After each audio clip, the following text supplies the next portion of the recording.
Thank God A-Rod had a good debut or I would have been pissed. So I have a lot of guys who need to be making the debuts, and they will be very soon. I mentioned in the last video too that I picked up a new second baseman, and it is the rookie DUSTIN Pedroia. This rookie Pedroia may be better than his prime if you ask me. I mean, the fielding is meh at most. 74. I mean, Daniel Murphy has around the same fielding, I think. I'm not really sure, but he never made an error for me, so that wasn't really a big deal with Daniel Murphy. But man, 99 vision. You got to have at least one of these guys in your lineup because you could stick them anywhere. It's like the flashback Coco Crisp. You may not have the best power and stuff, obviously, but stick him anywhere in the lineup other than the cleanup spot or number 3 in the lineup. Then he'll probably go out there and just get base hits all the time, and I was hoping he could do that. Grady Sizemore is back in the starting lineup. I felt bad by taking him out. I was actually thinking about playing him, man, even against the lefty. I didn't even care. His fucking contact is 40 against lefties or something. But next time I face a lefty, I may just do it. I may just leave him in and see what he could do because the way he's been swinging the bat, I don't even see how you're going to get him out no matter who's on the mound. Just getting under that one to begin the game. That is the habit in this game I need to stop, man. People will just lob in these rainbow curveballs right down Broadway, and I'll move the PCI down, I'll get under it, and I'll just be a weak fly out or something. But, man, that is a bad habit I need to end immediately. And this was going to be a weird game for sure because Marco Estrada was this guy's pitcher in this. What the fuck? I don't even think I've faced Marco Estrada in this game other than in, like, Play Now or something. Look at that shit. That's the shit I'm talking about with these fucking bad connection games. The pitches look like they're going to be up and in or something. They'll hit you in the face. And then it'll be a curveball down and away out of the strike zone. But if that shit was going to happen again, I was going to be leaving. But, yeah, Marco Estrada is pitching in this fucking game. So I'm used to facing, I'm sure everyone's used to facing these flamethrowers like Syndergaard and Flashback Verlander and guys who could throw 100 miles an hour, triple digits and stuff like that. And then you got Marco Estrada, a guy who can't even reach 90 on the gun. So this was going to be a frustrating game. I would rather face any of those guys 100% than Marco Estrada. I was swinging very early at some of these pitches and stuff, so I was hoping that I was going to have at least a decent game because, yeah, it's usually, you just go into these games expecting to face somebody who's going to be throwing heat, and then when he gets, it's like almost facing a knuckleballer when you got a guy like Marco Estrada on the mound, so that was kind of a buzzkill. I was going to be facing him, but I didn't really get off to a good start other than that DUSTIN Pedroia single, so I guess he got off to a good start, but the squad not so much. Only got one base hit in the first inning. Alex Gordon, just another guy I refuse to take out of the lineup, getting under that one yet again. I mean, Jesus, man, I was swinging very early on even his fastballs. His fastball wasn't even reaching 90, I don't think. So every time I was sitting on a fastball, I was swinging early on it. I was not prepared to face Estrada in this one, and it was difficult. It was very difficult because, Jesus, man, I don't even remember the last time I faced somebody who only throws 90 on the fucking gun other than a knuckleballer. And everyone knows what I go out and do against knuckleballers. I shit the bed. So, I mean, it wasn't looking that good out of the gates. It usually doesn't, actually, to be honest. Sometimes I get off to pretty decent starts. And the last game needed to bounce back, too, because that was an ugly one. The game was just slapping me in the face the last game. It was crazy how the errors I was making. I went down to 3 in total when it was all said and done, but I legit should have had 5 or 6 if the game wasn't broken because there were so many fucking bad mistakes. Cepeda made 2 errors, I think, that didn't count as errors when they were clearly errors. And then, yeah, they didn't go down as errors, so I only had 3. Should have had at least 5. That is just a disgrace. So after the first at-bat, Pedroia gets the single. I was hoping he could get another base hit at least, making pretty solid contact. Could have driven in that run from third base, but I'm unable to. So I still have a donut on the board, but my opponent does too. But Samardzija was coming out dealing again. So every single guy I'm taking to the hill has been doing a pretty decent job, except for the last game when Jimenez was pitching. I'm kind of getting sick of Jimenez, man. I've had him for a little bit now. And it's not like he just goes out there and does bad or anything. I just been pitching with him. He just came in ever since I put him in the lineup. He's been pitching like 90% of the time, so I'm kind of getting sick of using him. So I may take him out and put somebody else back in or pick up somebody else because, yeah, I'm just not feeling it too. I find that Jimenez, too, you can struggle to find the strike zone if you're not right on the money with your meter or your whatever fucking pitching shit you use. If you're not right on the money, he will miss his spot by a mile. That may just be me, but I don't know. And I don't think I mentioned too, Will Clark is also making the debut in this game. You get him for filling out the Rangers collection. So I wasn't really sure. This guy actually has pretty decent hitting stats. I probably should have shown those because I don't know if a lot of people. This guy, I don't think a lot of people have probably seen his stats. I mean, I don't even think I knew who the Rangers collection reward was when I just was looking at it and stuff like that. And yeah, his hitting stats aren't that bad. I don't think his fielding is that good either, and it's kind of unfortunate. I have so many first basemen, and that sucks because it's not like I'm not just pissed that I have a lot of players for one position. I'm just fucking mad that it's only for first base, because if I had a shitload of shortstops or second basemen or even third basemen, you can put those guys elsewhere in the infield. And some guys who even play third base and stuff can even play outfield and stuff, so I don't know.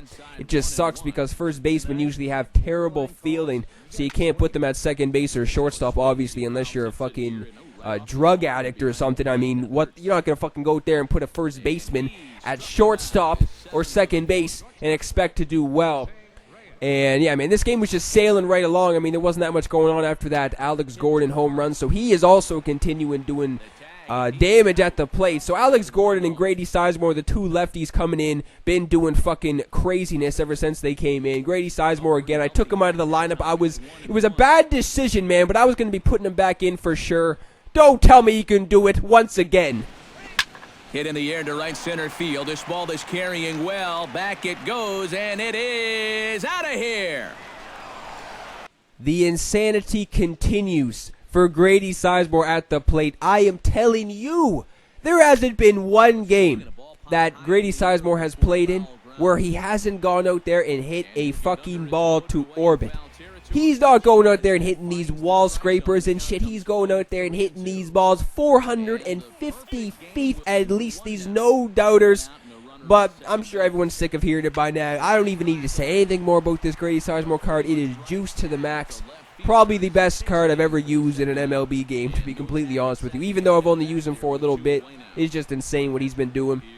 So this guy kind of turned into Takey McTakerson in the middle innings of this game. I mean, what do you expect? This guy wasn't getting anything on the board. I don't even think he had a hit up until this point, where he gets his first fucking hit of this game and he's driving in a run. And luckily I had Alex Gordon out there in left field. This guy decides to stop 2 feet away from second base, which wasn't a good idea. So I tag him out. So he's got one hit on the board, and he's got his first run on the board as well. So it's not looking good, man. Usually these games are the ones you blow, right? When you get into the late innings, you may be all over them, but you're only up in the game by 1, maybe 2, and then shit can just escalate very quickly in the late innings.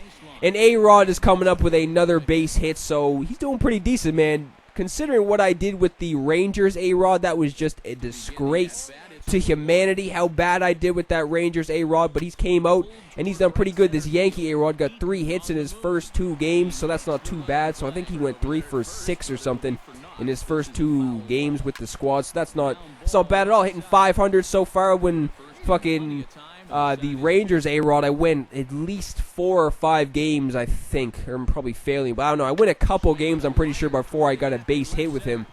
So that's good that A-Rod is going to be getting some base hits, because that's why I picked him up. Doesn't have the best fielding or anything. Since you guys saw that last video, he made a couple mistakes over there at third base, so I was hoping he wasn't going to do that over there at third base anymore. Luckily, I'm able to throw this guy out at first base. Pretty sizable lead over there for a guy who didn't have the best speed, I don't think. I don't think he had a speed guy on base right there, but look at A-Rod over there playing in right there, able to make that easily. So A-Rod bouncing back with a good day in the field. That's what I like to see. No more of that BS over there at third base, those stupid errors. So he still had Estrada in, which was a buzzkill, because I wasn't doing that well against him. I only had 4 or 5 hits up until this point, which, I mean, isn't, too bad or anything, but still, I wasn't even making that solid contact sometimes, other than that Grady Sizemore home run, the Alex Gordon home run. I wasn't making that decent contact this whole game. Look at Ted Williams stepping up to the plate. I'm fucking swinging way too early, man, because if you sit fastball, he'll drop in this slow changeup, and you can't even touch it if you're sitting on a fastball. So it was kind of frustrating, to be honest, that I was sitting on these fastballs sometimes, and he was dropping in these slow changeups, not even reaching, like mid-70 changeups. Obviously, everyone knows what Estrada does. That slow changeup, that's his go-to pitch. But I still had my starter in. Samardzija was doing pretty decent in the fucking last game. I took out Jimenez in the 3rd inning or something, and it was just all downhill from there. So I was not taking Samardzija out anytime early in this game. Grady Sizemore up once again. I'm looking to go deep with him. I'm swinging with fucking square every single time I step up to the plate. I'm not using X. But I am just grounding out with Sizemore for the first out of the 8th.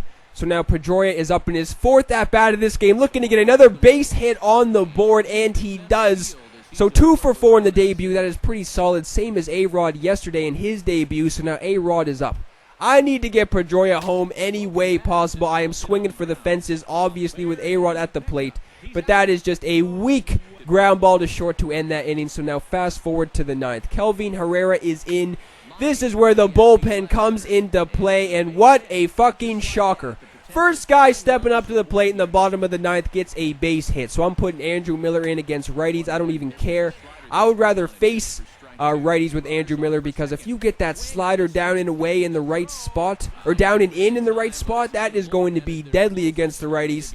So he's able to steal second base, and then I'm hitting a guy.